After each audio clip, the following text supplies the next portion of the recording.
भाई हम सबको ना बहुत सारे मैसेज आते हैं जिसमें लोग हमें यूजुअली इंक्वायर करते हैं रिगार्डिंग बेस्ट टर्म और हेल्थ इंश्योरेंस के, है ना।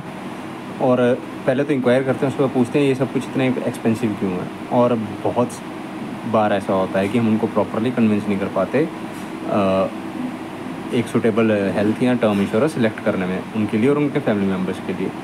अब ये क्यों होता है, सारी चीज़ें एनालाइज करने के बाद मैंने कुछ 6 पॉइंट फिगर आउट किए हैं जो मैं आपसे डिस्कस कर रहा हूँ।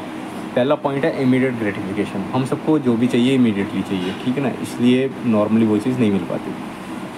और दूसरा, हमारी चूँकि अगर सबको पता होगा कि इस टाइम जो हमारी इकॉनमी है वो क्रेडिट बेस्ड ज़्यादा हो चुकी है, तो डेट ज़्यादा है और फाइनेंशियल भी स्ट्रेन पड़ा हुआ है, उतने पैसे हैं नहीं जेब में कि इतना महंगा प्लान ले सके।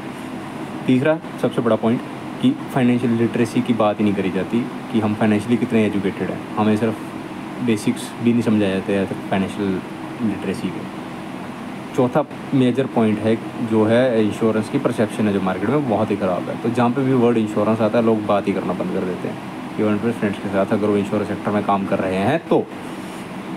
पांचवा पॉइंट है कि सोशल मीडिया का बहुत ज़्यादा इम्पैक्ट है, क्योंकि आजकल मान लो आपको अगर इंश्योरेंस या हेल्थ इंश्योरेंस या कुछ भी चाहिए, आप सबसे पहले कहाँ सर्च करोगे, इधर यू विल गूगल इट या फिर आप अपने उस पर सर्च करोगे सोशल मीडिया पे कि कौन क्या एडवाइस कर रहा है। और जो सबसे मेजर पॉइंट जो इसमें बड़ा रोल प्ले करता है वो आता है कि ना हम लोगों ने अपने फाइनेंशियल प्लान कर रखे होते हैं, जिसकी वजह से हमारे पास इमरजेंसी फंड्स नहीं होते, सो दैट कि कभी भी ऐसा कुछ होने पे या फिर ऐसी इन्वेस्टमेंट करने का अगर ऑप्शन है तो मैं इन्वेस्टमेंट कर सकूँ।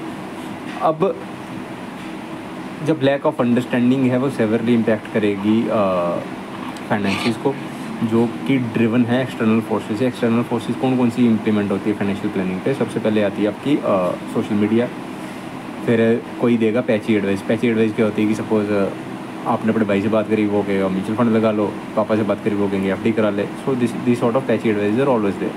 पीयर प्रेशर कि अगर उसने कराया तो मुझे भी कराना है, ठीक है। और उसके बाद जो सेल्स वाले रेगुलरली आपको फॉलोअप करते हैं कि हर कंपनी का सेल्स वाला आपको कॉल करके कभी ना कभी तो तंग करता ही होगा। और अबव ऑल जो रिच डैड पुअर डैड ने आतंक मचा रखा है, वैसी उल्टी सीधी किताबें पढ़ के जो हम डिसीजंस लेते हैं वो यूजुअली फ्लॉड ही होते हैं। सो इन शॉर्ट सारी चीज़ें एनालाइज करनी चाहिए। आपको खुद नहीं करनी आ रही हैं तो do consult a financial consultant, because जैसे डॉक्टर या सर्जन ऑपरेशन करने में एक्सपर्ट है, वकील केस लड़ने में एक्सपर्ट है, हम फाइनेंशियल कंसल्टेंट्स आपके फाइनेंशियल मैनेज करने में एक्सपर्ट है। So you should always go for a financial advice और expert advice. Thank you very much. फिर मिलते हैं अगली वीडियो में।